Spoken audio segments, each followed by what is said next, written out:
العاقبة للمتقين أعوذ بالله من الشيطان الرجيم بسم الله الرحمن الرحيم Assalamu alaikum warahmatullah. My dear brothers and sisters in Islam, I'm honored to speak with you today in this gathering of students during the holy month of Ramadan. Ramadan is a 30 days of rigorous training to mold yourselves as embodiments of Islam. As we fast and engage in acts of salat, tilawat, dhikr, and during this month, let us also remember the true purpose of our actions. It is not merely to abstain from food and drink, as we all know. It's actually basically to cultivate a deeper connection with Allah and to become more conscious of His presence in our lives. So Ramadan is a time to reflect on our own actions and behavior, and to strive to become a better Muslims, basically. And let us use this opportunity to purify our hearts and minds, to improve our relationships with others, the fellow beings, and to seek forgiveness for our sins. So, dear brothers and sisters, today Islam is the world's fastest growing religion in the 21st century. We must keep in mind that this is true despite the fact that we are living in a time when Islamophobia is on the rise, and Muslims and Islam are being targeted by other religious groups and also politicians and the media. Today, I would like to bring to your attention the motivations and causes behind those who revert to Islam across the globe, especially the celebrities. This helps you better understand the beauty of Islam and Muslims. Since we were raised in the same religion and were born into it, it is otherwise invisible to us. Celebrities, being public figures with a large fan following, often have a lot of stake when they make personal decisions, including decisions related to their religion. So it's so tampering for them as far as their personal life is concerned. So they may face criticism, backlash, or even lose fans as a result of their choice to embrace Islam. So when a celebrity chooses to convert to Islam despite the potential risks associated with it, it can be inspiring and also encouraging for fellow Muslims, as well as others who may also be facing similar challenges in their own lives, being a non-Muslim. So revert stories are very inspiring and give a boost to our faith. So I'm going to mention some names and their experiences in very short words. After my session, these names must be explored in depth by each of you, inshallah. So number one is Lauren Booth. Lauren Booth reverted to Islam on October 2010. She was a famous journalist, an author, and an actor. So she, in her childhood, actually wanted to become an actor. She wanted to be in Bollywood. She went for acting classes, drama classes, but later she ended up being a journalist. And then in her early stages of life, she was in London, born in London. So basically, when she became a journalist, someone, she don't know who, motivated her. She was saying that it was a divine hand from her back which actually pushed her to go to Palestine. She otherwise doesn't have to go to Palestine for any reasons. So she went to Palestine, and that was the first time actually she was living in a Muslim society, actually for the first time in her home, in her entire life. Every second she spent there made her realize that everything she had learned about the middle class through media consumption was untrue. She felt that this is completely basically overturning or completely changing her perceptions in a few days that she had spent in Palestine. Every Muslim she met there was basically calm. They were peaceful, they were loving, and they were so generous. So this is her basically Islam experience. Basically, she doesn't have any experiences whatsoever before about reading texts or reading the theories of Islam. So when she asked a poor woman in Palestine who had nothing in her house, that why are you fasting? So she said, I fast in Ramadan to remember the poor.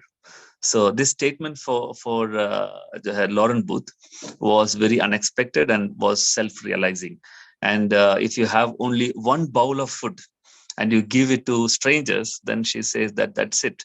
That's something that reveals everything in front of you as far as the faith one represents is concerned. So as far as Lauren Booth is concerned, she's coming from a very liberal society where it doesn't make any sense to be so generous to others. So that is one name that you should note. Number two is Joram van Claveren.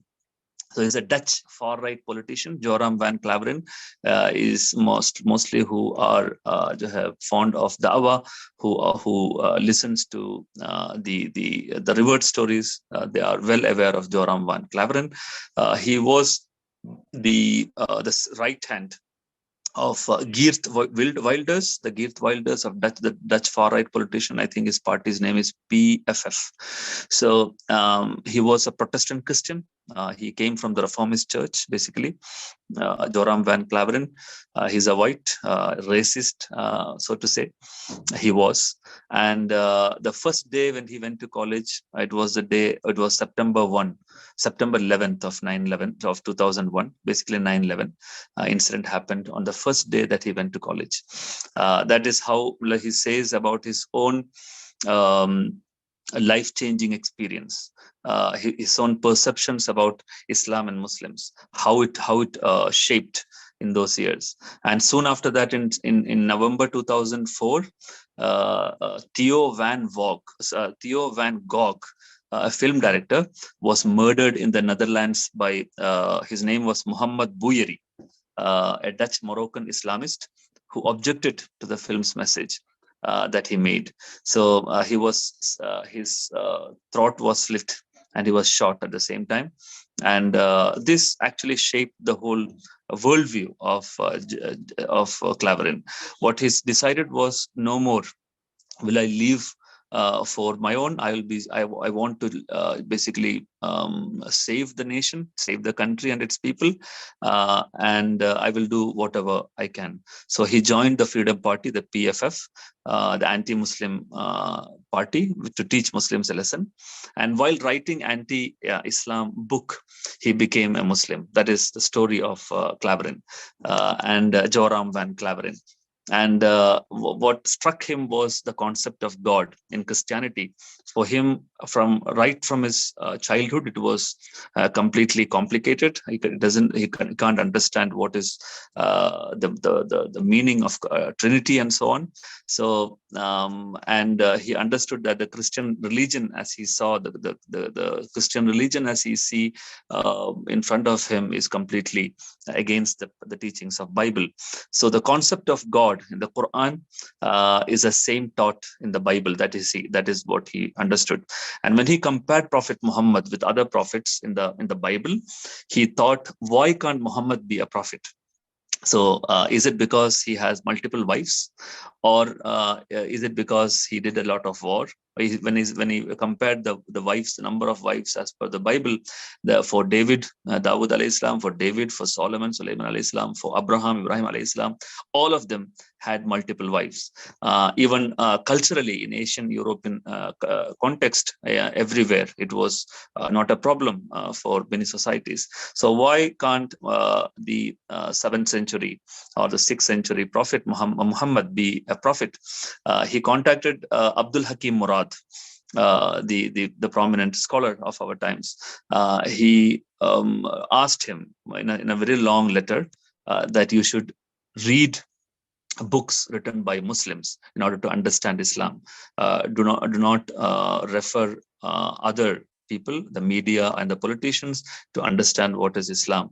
So you should read these books. So he referred a lot of books, and he understood the wrong turns that he took and the wrong meanings and the wrong misinterpretations which has been made by the politicians and the media in front of him, whenever he tried to understand Islam by others' sources. So the most appealing part for him in the whole history of Prophet Muhammad was that the pardoning of Hind, who killed Hamza, the dearest uncle of Prophet Muhammad, when at the time of the Fatah Makkah, what he did was he forgave Hind, and he said, "I came to end all bloodshed." And this actually pushed him towards Islam, and he believed that this is something that only prophets can do. So that was a turning point for him. Another name is Arnoud van Doon, which is also he was also part of the PFF party with Johav Klaverin, with Johav, the person I just mentioned just now. He was a leader of PFF, and now he's also at present he's I think the president of the Dawa organization in Europe. So he was from the Dutch far right party. So he thought the religion was a threat to the society. Basically, Islam is a threat to society, not about religion in general. It was about Muslims and Islam in specific, that it is a threat to, because this party is basically anti-Islamic party. The way it mobilizes people is through hate, like just the way that we see in India. There's no other ideology whatsoever in this whole party. So he joined the party, and he thought that the religion was basically Islam is about hate. It was about basically violence, and it is basically a threat to society and the freedom that the Dutch society has. And it is a cause of 9/11. It is oppressing women, and people don't study Islam.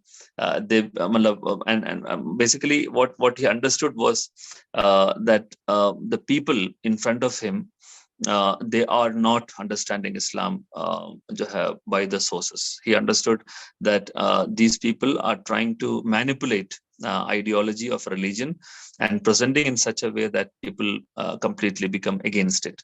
So you can find his interviews, a lot of them on YouTube, which says his primary motive of becoming a Muslim, and so on. So this is one important name that you should ponder upon. And he finally says that he felt betrayed by the politicians. So Andrew Tate is another person. Andrew Tate is basically a British former kickboxing champion and an entrepreneur and social media personality. He was born on December 1st, 1986 in Washington. And he had won a lot of world championship for kickboxing. And he converted to Islam on October 2022. So his primary attraction towards Islam is the direction and discipline of the whole community. That is what appealed him. The discipline of the community and the direction. There's no lack of clarity for this ummah, is what he perceived. There is no there is no gray areas. For them, almost everything in front of them has got a black and white decision. So this is what appealed him a lot. And the Muslims' assertiveness towards protecting their deen and the community is another thing that appealed him a lot. So this is number 3. And number 4 is Kevin Lee, the UFC fighter. You should go to his biography, basically his own elaboration of what he thinks about his conversion and so on. Basically, he's found purpose in life through Islam. Another person is Alfie Best Jr. Alfie Best is his father's name. Basically, Alfie Best Jr. is another millionaire of his millionaire father, basically a British businessman. And he says that what led to conversion or reversion towards Islam is mosque and azan. The moment his friend got him to the masjid, and he experienced the calmness, the peace within the masjid, and the azan and the qiraat inside the mosque, he found peace and tranquility, and that moved him towards Islam. So, and finally, he discovered what he has always been missing in his life. So he says that every hair in his body stood when he heard the ayat of Quran in the masjid. Every hair in his body stood when he heard the azan in the masjid. So it's like love at first sight. At the first experience itself, he experienced the beauty of Islam and he embraced it. So that is number 4. Number 5 is Naila Edwards. Naila Edwards is basically a Christian, and she converted to Islam recently. And she also was the member of the crew of Star Wars, the Hollywood film Star Wars, and she was from the selection committee, and she had a very bad life in the early days of her life, terrible, and also the most important thing was that when she embraced Islam, her whole family, the Christian family, was so happy that finally she is going to have a direction in life. So she says that now she says that if I could live anywhere in the world, it should be Palestine. She wants to live in Palestine. So this is one important character when you have try to understand the reward stories of our times. And the other one is Marine Elheimer. She's a French supermodel.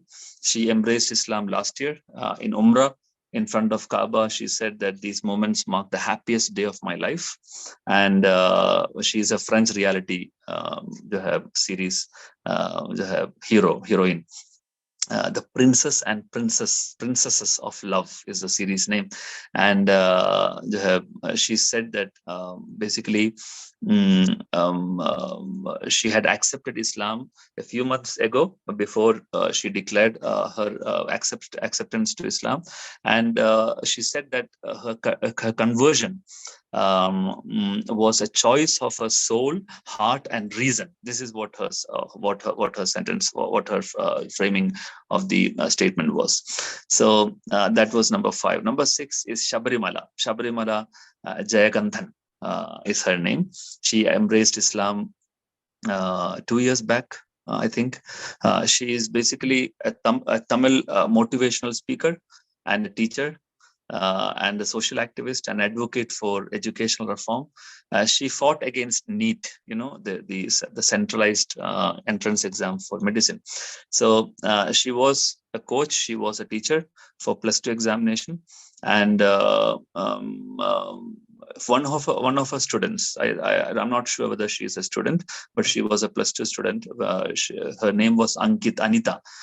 She did suicide in 2017. And the reason was she passed the state board exam but failed NEET. So Shabarimala quit her job. She said that, how can I create more Anitas? I will not be able to fight this injustice staying in this profession. So she quit the profession and she went for a hunger strike against NEET, to scrap NEET or else implement school syllabuses and textbooks the same across India. It should be the same. It should not be different for different states. So this was her demand. And then she witnessed the high state of hostility towards Muslims and what Muslims are going through every day in India. She asked herself, why are people hostile towards Islam and Muslims? So then she started to learn about and doing research by herself, and she started to read Quran. So and later what happened was just by learning by herself, she did not have anyone to guide her at the first stages at least, and then she understood that this is what else could be the truth, and she embraced Islam. So these are some names, 6 different names that I would like to just mention in this small talk. And it is worth noting that people's decision to embrace Islam is often complex and multifaceted, basically. And it is not appropriate to assume that there is a single reason or motivation for someone's decision to embrace a particular faith. So this is a bit complicated. We should understand this. And we should also remember that your persona, this is the most important message of this talk, that your persona, your means every Muslim men and women in this ummah. This is our basically our persona, our personality represents your deen. Each time you come out of your home. Be excessively kind towards others. And basically, when you do that, you are making everyone around you happy, and also you are compelling them to identify Islam with kindness. Even just by being kind to someone is charity, is what Allah subhanahu wa ta'ala, Prophet sallallahu alaihi wasallam has taught us.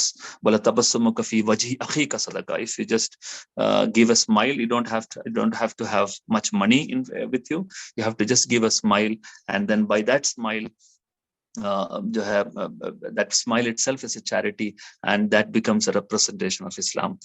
So you must also think that whenever you come out in the streets, would the Prophet be happy seeing you in the way you are? That is one important thing. Would you be proud or ashamed to be a member of the Ummah if the Prophet saw you as you are today? This is the most important question that should be there behind our minds when we represent Islam in the public, or when you live Islam in the public, be it as a businessman or a teacher or a professional with the colleagues and so on.